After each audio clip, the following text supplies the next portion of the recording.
Olá, meus irmãos, a graça e a paz do nosso Senhor Jesus Cristo em mais essa manhã, ao qual nos reunimos para mais um momento de reflexão na palavra do Senhor.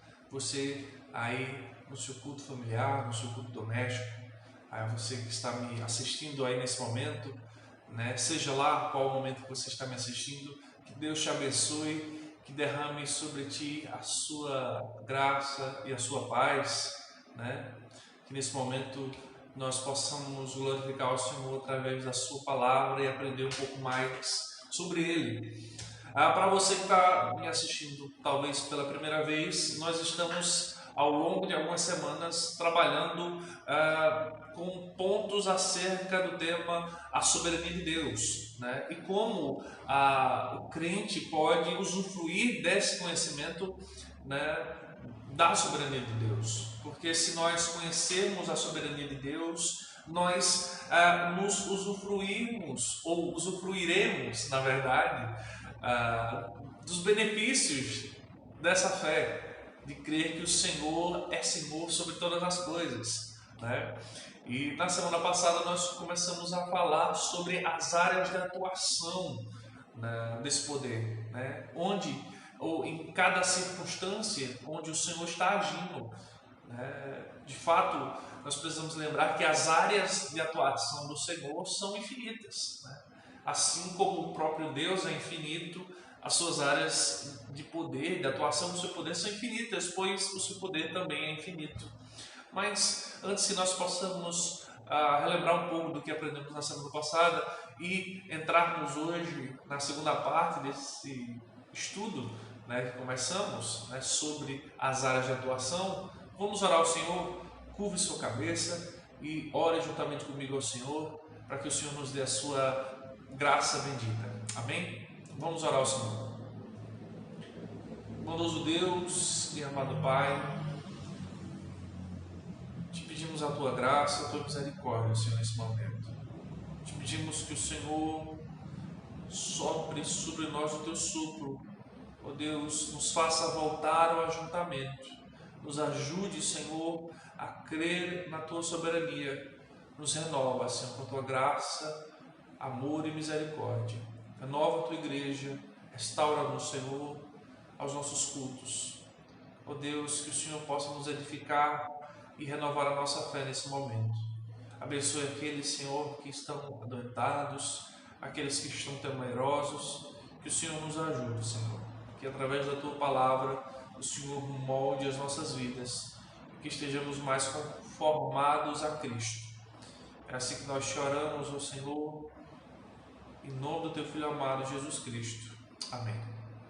Amém, meus irmãos. E como eu estava dizendo na semana passada, dentro daquela temática que nós estamos estudando ao longo desses meses sobre a soberania de Deus, né, e do usufruir, né, da soberania de Deus, nós precisamos, e nós começamos na semana passada a falar sobre as áreas de atuação, né? Como eu disse no início, essas áreas em específico, elas são muitíssimo amplas, né? Porque o Senhor está agindo em todo tempo, em todo lugar, né? Não há uma circunstância no mundo, não há uma molécula que não esteja agora flutuando, né, na atmosfera, que não esteja sendo movida pelo Senhor.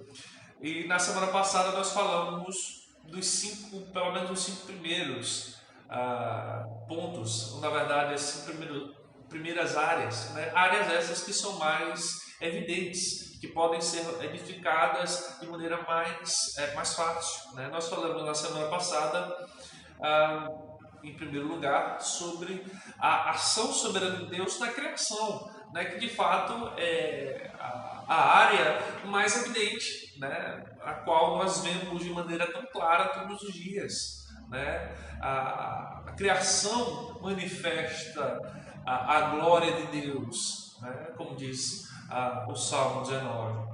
Nós vemos na criação a potente mão de Deus, cada detalhe, na riqueza de cada especificidade, né, da sua criação, né, de animais, de plantas, né? Então, em tudo isso, nós podemos ver de maneira mais clara, né? A criação, como nós falamos na semana passada, é a grande tela, né? Onde o Senhor expõe o seu poder, né? Na qual nós podemos ver de maneira tão maravilhosa, né? E podemos usufruir já da criação do Senhor. Em segundo lugar, falamos também na semana passada que além do Senhor criar tudo, Ele é também, através do seu poder, né, o responsável por manter todas as coisas, né? O Senhor criou leis naturais, evidentemente, que funcionam de maneira, digamos assim, de maneira automática, né? Mas isso não quer dizer que o Senhor não esteja agindo ativamente em cada circunstância, né? As estações do ano, as chuvas, o direcionamento dos ventos, né? Tudo isso está à mão do Senhor, preservando tudo. É o Senhor quem cuida de todas as coisas, é o Senhor que as mantém de pé, né? Falamos também que é através do Senhor que a criação é propagada. Lá no Jardim do Éden, o Senhor diz a Adão e Eva: crescei-vos e multiplicai-vos. Mas devemos lembrar que os o primeiro homem e a primeira mulher, não possuíam nenhum tipo de ideia do que de fato era aquilo que o Senhor estava dizendo, né? Mas o Senhor os conduziu a cumprir o mandato do crescer e multiplicar, né? E hoje isso se expressa também em nossas vidas, porque é o Senhor que propaga a humanidade. A humanidade está até hoje sendo propagada em todas as nações, em todos os mundos, em todos os, melhor dizendo, em todos os mundos não, em todos os países, né? Por conta do Senhor, porque é o Senhor que está com sua ação poderosa movendo os povos, né? Os momentos na história, os momentos migratórios, né? As grandes excursões de população para situações de dificuldade, para situações melhores, né? Como nós vimos até aqui em Pernambuco, né? Onde tivemos um movimento onde grandes grupos, né, estavam saindo do Nordeste para ir para cidades mais populosas em busca de uma sobrevivência, né? Então, nisso nós vemos a ação soberana de Deus. É Deus quem está espalhando os povos, né? Nós lembremos lá de Ezequiel, né? O texto de Ezequiel diz que o Senhor já ouvia do ventre, descendo. Falamos também, em quarto lugar, que é o Senhor que move todo o universo, né? Lembremos do que comentamos na semana passada sobre aquilo que a filosofia busca como o motor primário de todas as coisas. Mas o que é isso, né? Tentemos imaginar, meus irmãos, algo como uma máquina.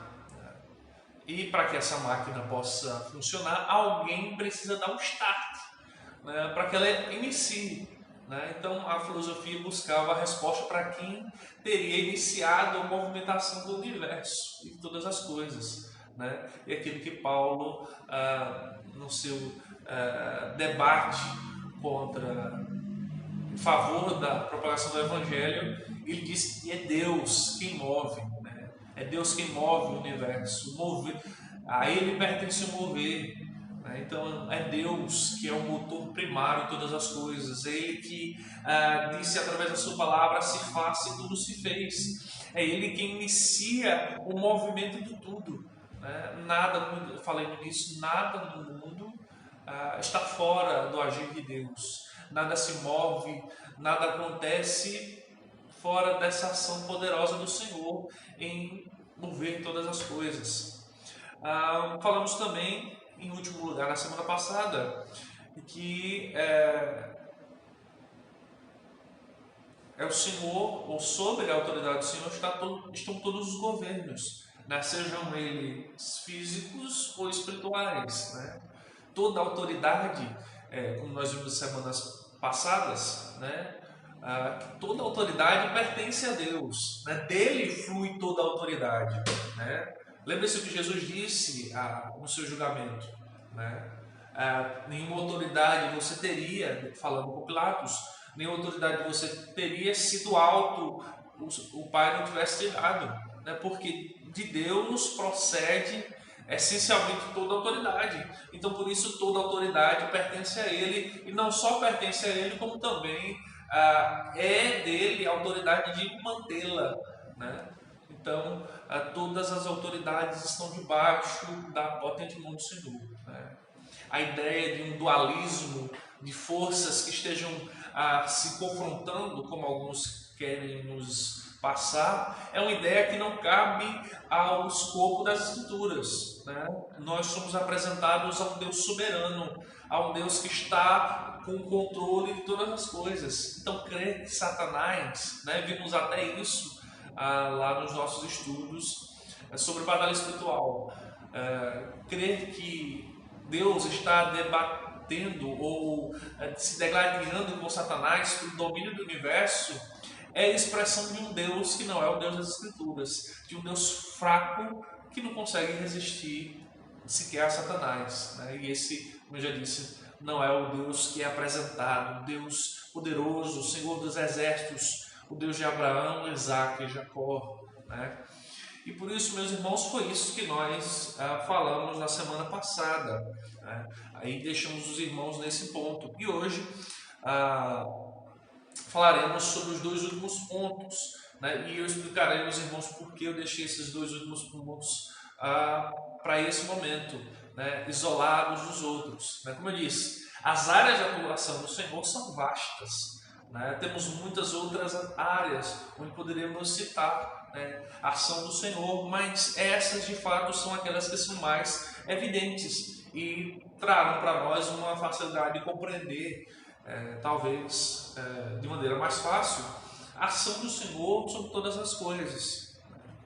E, meus irmãos, hoje, em primeiro lugar, precisamos analisar que a ação do Senhor está a agir sobre a redenção da humanidade, né? E para falarmos da redenção, precisamos falar sobre o poder de Deus agindo no Redentor, né? Vamos lá em 1 Coríntios, abra sua Bíblia aí comigo, 1 Coríntios, capítulo 1, verso 24. Né? Lá Jesus é chamado de poder de Deus e sabedoria de Deus, né? Veja aí na sua versão, poder de Deus e sabedoria de Deus.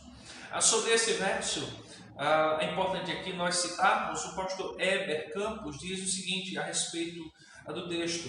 Ele diz que tudo o que diz respeito ao Redentor e à nossa redenção é produto do maravilhoso poder de Deus, né? Vejam, escutem isso. Tanto o que está a respeito do Redentor quanto a redenção são produtos do poder de Deus.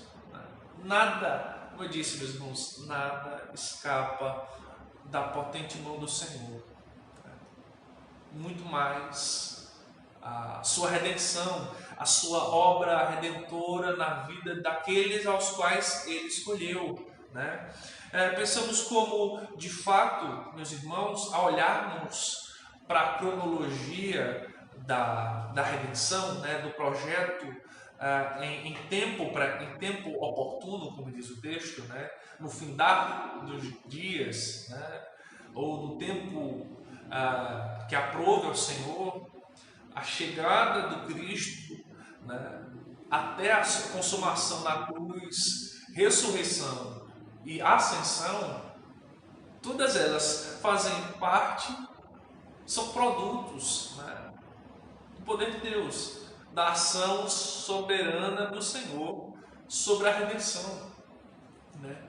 Não podemos, meus irmãos, pensar que, por exemplo, alguma situação que tenha ocorrido durante o processo, né, desde concepção até a exaltação do Cristo, tem em algum momento fugido dos planos de Deus, né? Tudo ocorre segundo a potente mão do Senhor, né? E podemos ver isso na cronologia.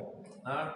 Se observarmos, por exemplo, a concepção, onde o Verbo se fez carne, né? Nós vemos que Maria é apresentada a sua missão através de um anjo. O anjo aparece a Maria e lá no capítulo 1, versos 35 de Lucas, do evangelista Lucas, nós lemos o seguinte: a mensagem, né, do anjo a Maria, ele diz: e descerá sobre ti o Espírito Santo, e o poder do Altíssimo te envolverá com a sua sombra. Por isso também o ente santo que há de nascer será chamado Filho de Deus. Vejam, meus irmãos, e analisamos um pouco aqui esse texto, né?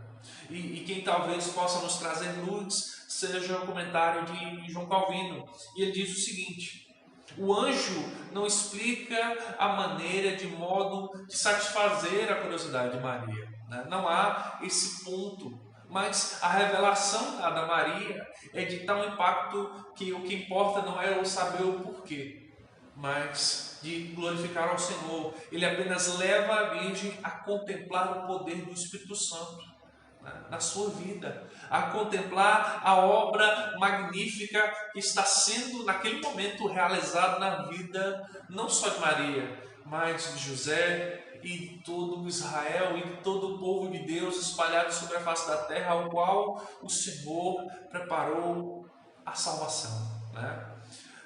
Nós vemos esse poder extraordinário, né? A palavra aqui que nós vemos, surgirá, denota que essa seria uma obra extraordinária. Ou seja, não haveria nesse momento uma influência humana, né? Lembremos que Jesus nasce de Maria, mas o seu nascimento não é um nascimento natural, né? Diferentemente de como foi o nascimento de João Batista. Nós vemos também a presença do anjo anunciando o nascimento de João a Zacarias. Mas o nascimento de João Batista é um nascimento natural. Há sim uma anunciação do nascimento de João Batista, mas, meus irmãos, nós não podemos esquecer disso. O nascimento de João é um nascimento natural. Há uma concepção humana ali, tá? Então, João é filho de Zacarias e Isabel de maneira natural. Apenas o anúncio, sim, né? Lembremos que Zacarias e Isabel já possuem uma certa idade. Então, o anúncio e a concepção, né, em certo ponto, é um milagre, de fato. Mas essa concepção se dá de modo natural. Já o nascimento do Cristo se dá de maneira sobrenatural. Lembremos, naquele momento, né, Maria ainda era virgem. Ela ainda não havia firmado ou concretizado o seu pacto nupcial com José, né? Lembremos que naquele momento eles já possuíam um acordo nupcial entre as famílias, mas eles ainda não haviam concretizado, né, de fato, né? E ainda não haviam principalmente consumado o casamento, né? Então a mensagem do anjo provavelmente foi algo que trouxe grandes consequências para o casal, né? Lembremos que José se distancia e por amor a Maria ele a deixa, mas é movido por Deus a voltar e não temer tomar Maria, né? E nós vemos que a ideia aqui do texto, onde ele diz surgirá, denota justamente isso. Essa ação misteriosa, né, ao qual nós não sabemos como se deu, mas naquele momento Jesus toma uma natureza humana para si, né? Também o texto diz que o poder do Altíssimo te obscurecerá, né? E a ideia aqui é que o Espírito Santo pode ser considerado como o poder essencial de Deus, cuja energia se manifesta e exerce em todo o governo do mundo, bem como os eventos milagrosos, né? A ideia de que o poder do Altíssimo, a ideia aqui é que o próprio Espírito Santo esteja cobrindo Maria, né? E há uma metáfora elegante na palavra que diz ofuscar, né? O poder de Deus pelo qual Ele guarda e protege o próprio povo é frequentemente comparado nas Escrituras como uma sombra, né? E agora nós podemos lembrar de textos que citam a ideia do poder de Deus como uma sombra, como por exemplo o Salmo 17, verso 8, Salmo 57, verso 1, Salmos 91, verso 1, que onde apresentam essa ideia do poder de Deus como uma sombra. Nós vimos também lá no Êxodo a nuvem do Senhor que projetava uma sombra sobre Israel, né? A nuvem de dia projetando sombra para Israel e a coluna de fogo à noite proporcionando calor e proteção, né? Também. Mas o que parece é que aqui neste ponto essa ideia de poder ou a ideia de ofuscar, né, pode ter um significado aqui específico ou um significado peculiar nessa passagem. A operação do Espírito Santo seria secreta, como se uma nuvem intermitente ou intermediária não permitisse ser visto pelos olhos dos homens, né? Isso nos lembra o que acontecia com Israel no período de Moisés, né? Todas as vezes que Moisés ia até a presença do Senhor, uma nuvem descia e escurecia para os outros o que estava acontecendo ali. Talvez o texto nos queira demonstrar realmente isso, que naquele momento há uma ação sobrenatural e há um obscurecer do Senhor para que nós de fato não consigamos compreender a totalidade da ação do Senhor, mas que de fato nós devemos reconhecer que é uma ação miraculosa e maravilhosa, né? Em segundo lugar, vemos também a ação poderosa de Deus na própria encarnação. Agora a encarnação de fato, né? A concepção de Jesus foi algo, melhor, a concepção de Maria, né, com Jesus, né, tendo Jesus em seu ventre, é algo maravilhoso e algo de extremo poder, de demonstração do extremo poder de Deus. E a encarnação em si também, né? Nós vemos lá em Efésios, capítulo 1, versos 19 e 20, que ele diz o seguinte: e qual é a suprema grandeza do seu poder para com os que cremos, segundo a eficácia da força do seu poder, o qual exerceu ele em Cristo, o ressuscitando dentre os mortos e fazendo-o assentar-se à sua direita nos lugares celestes. Então, a encarnação do Verbo é também a obra do poder maravilhoso do Senhor.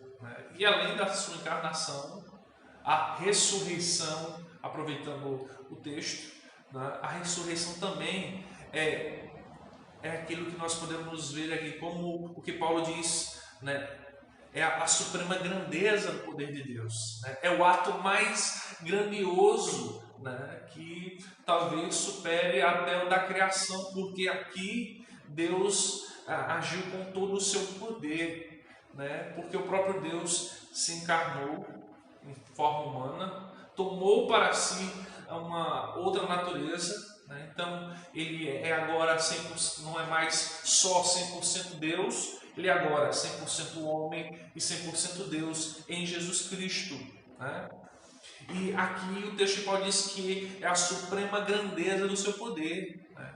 E Paulo ainda continua dizendo: isto foi possível segundo a eficácia da força do seu poder, o qual exerceu ele em Cristo.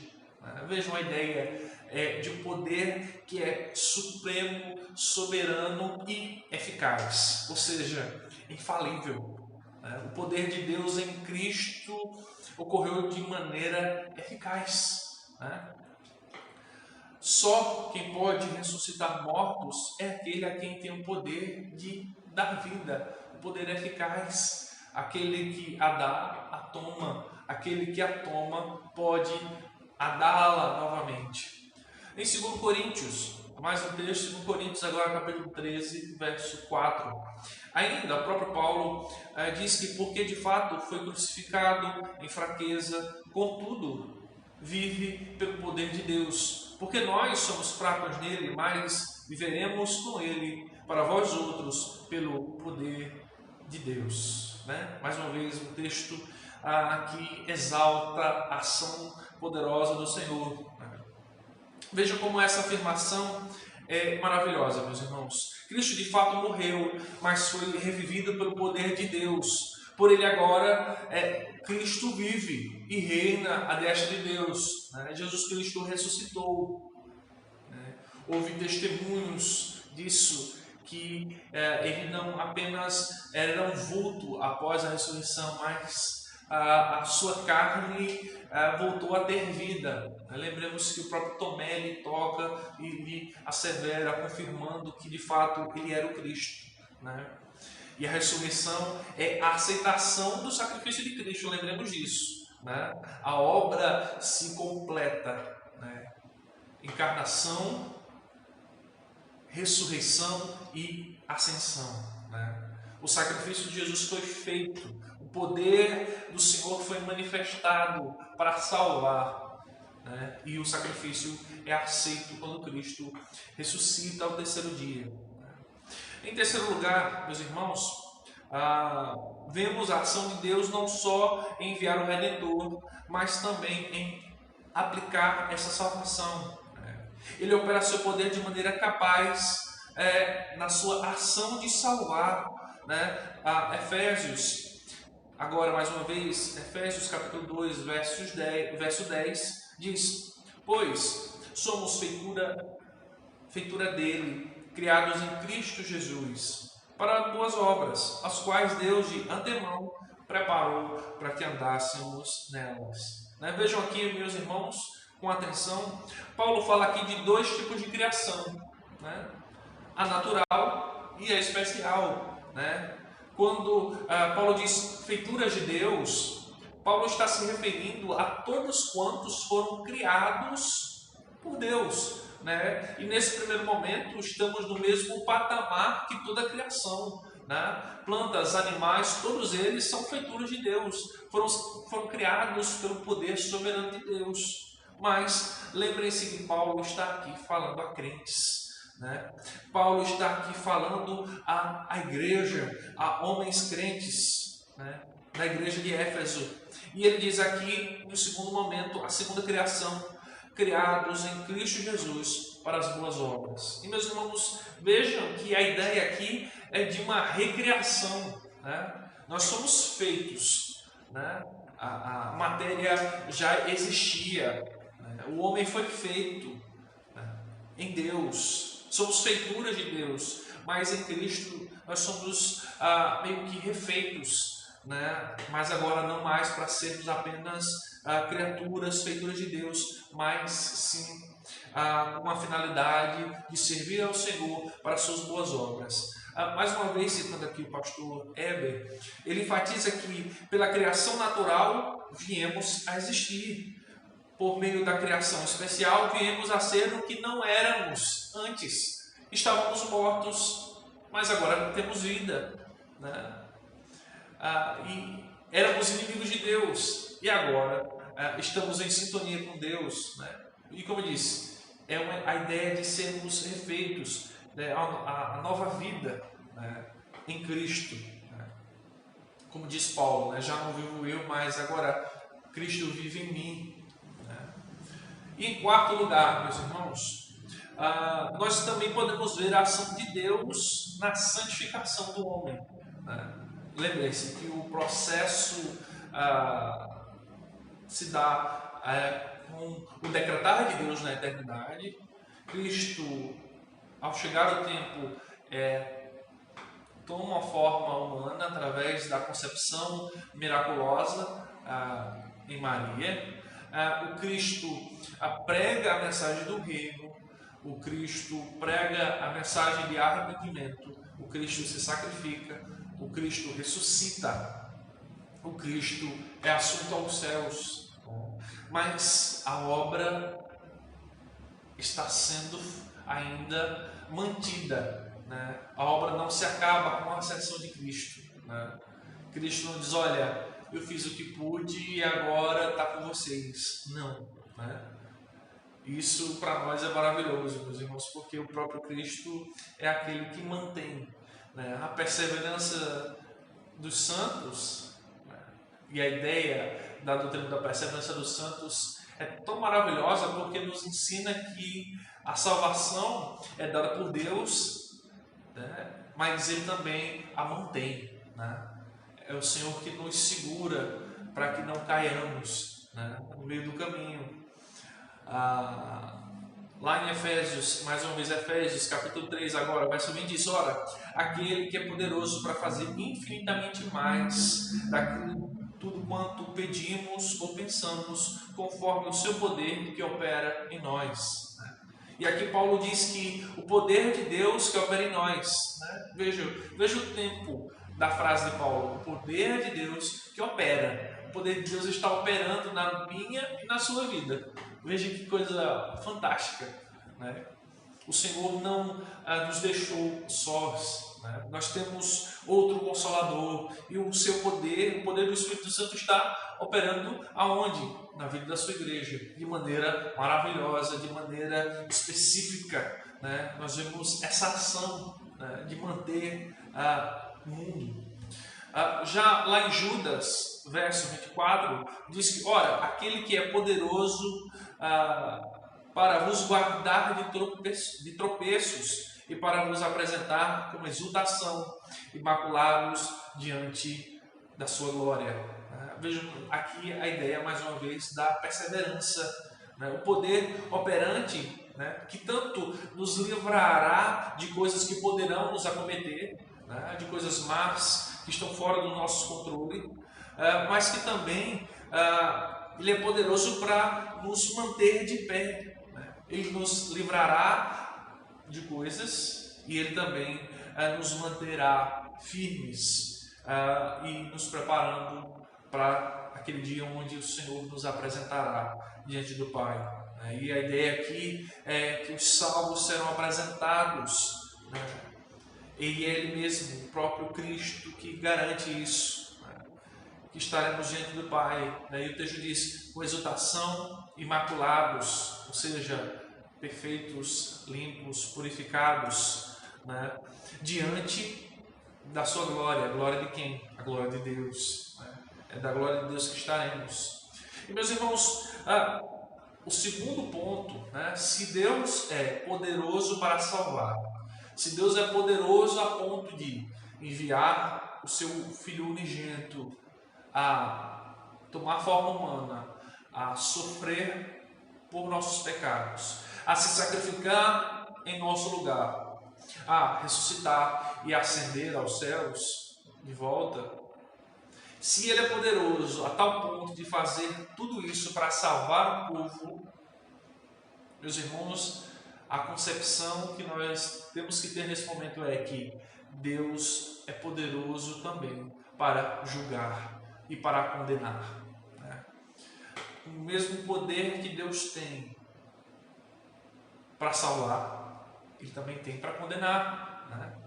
Então nós precisamos entender que Ele é o supremo juiz, é aquele que não pode ser corrompido ou comprado por coisa alguma, né? Vivemos num mundo de tamanha corrupção e talvez a ideia de um juiz nesse nosso contexto que nós vivemos, principalmente no Brasil, possa ser que nos tire da verdadeira face do verdadeiro juiz, né? Que é o Senhor que está acima, sentado no seu sublime trono, julgando as nações, né? O reto juiz, né? E vemos, meus irmãos, a sua ação judicial, né? Ainda que de maneira breve ou de maneira momentânea, ilustrada através das eras, né? Nas Escrituras nós temos aqui, vamos citar pelo menos dois momentos onde nós vemos de maneira impactante a ação do Senhor. A primeira delas nós vemos com o dilúvio, né? No dilúvio nós vemos a ação poderosa do Senhor em exterminar com o mundo inteiro, né?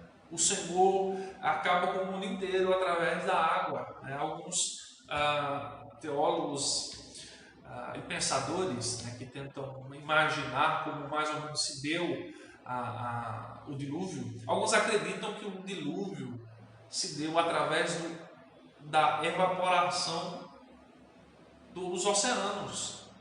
Deus teria evaporado todos os oceanos e através das chuvas, ele fez com que o mundo inteiro se inundasse, preservando ali, os irmãos conhecem bem a história, preservando ali Noé e sua família, e os animais que com ele estavam na arca.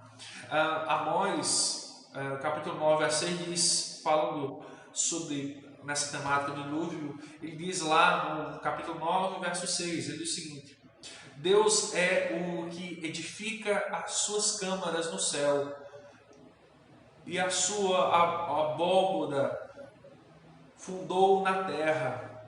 É o que chama as águas do mar e as derrama sobre a terra. Senhor é o seu nome, ou Yahvé é o seu nome, dependendo aí da sua tradução. Vejamos, meus irmãos, que é algo tremendo. Se podemos resumir a ação poderosa do Senhor, uma palavra seria uma ação tremenda, espantosa. Terrível coisa é cair nas mãos de um Deus irado.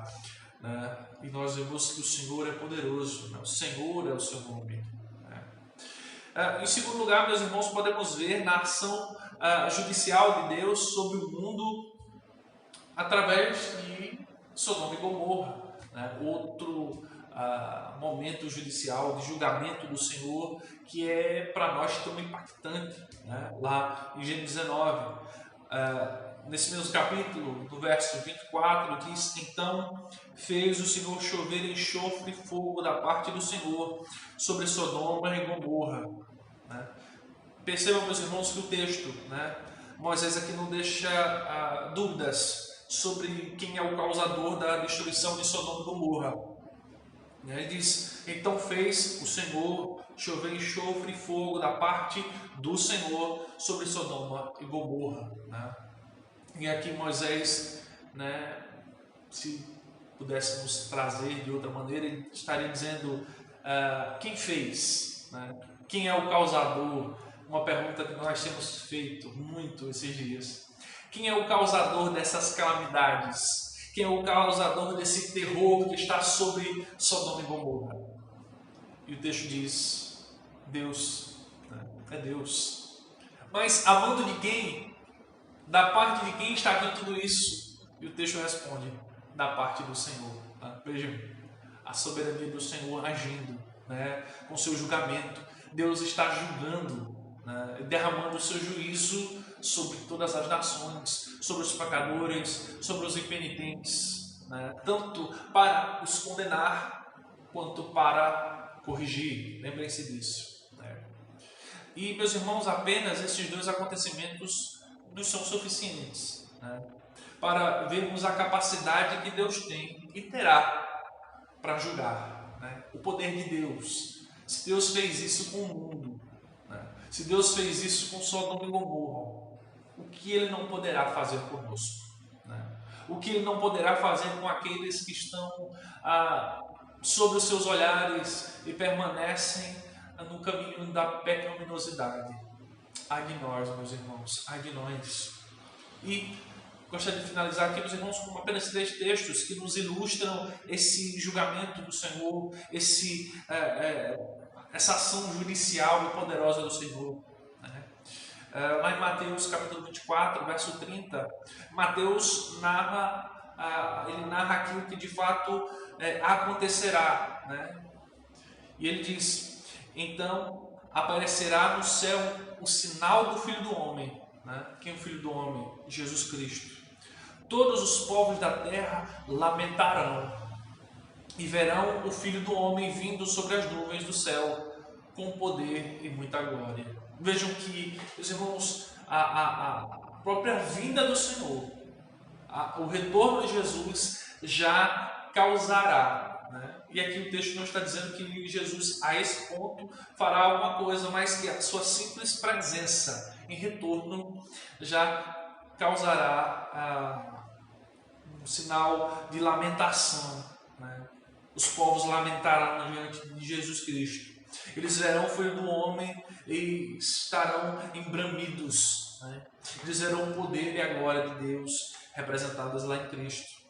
João também, no seu texto apocalíptico, diz lá em Apocalipse, capítulo 18, verso 8, ele diz: por isso, em um só dia sobrevirão os seus flagelos, morte, pranto e fome, né? E será consumida no fogo, porque poderoso é o Senhor Deus que a julgou, né? Poderoso é o Senhor Deus que a julgou, né? Veja mais um texto aí que nos mostra toda a grandeza do Senhor e o seu juízo, né? Sobre as nações, sobre os impenitentes. E por fim, Ezequiel 22, versos 14 a 16, e diz: correu a tua fama entre as nações, por causa da tua formosura, pois eras perfeita por causa da minha glória que eu pusera em ti, diz o Senhor Deus. Mas confiastes na tua formosura e te entregastes à lascívia,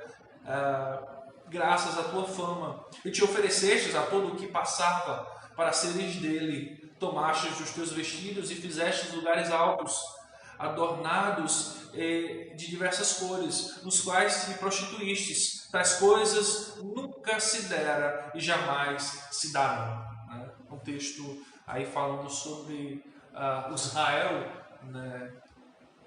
E o Israel de Deus, né? O Israel do Antigo Testamento, o povo judeu, e também se aplica ao Israel de Deus, a igreja do Senhor, ao qual verá a glória do Senhor, e o mundo ao qual rejeitou a Deus, né, pranteará, eles lamentarão, como diz o texto lá de Mateus, lamentarão, né, enquanto a igreja glorificará, os ímpios lamentarão, né?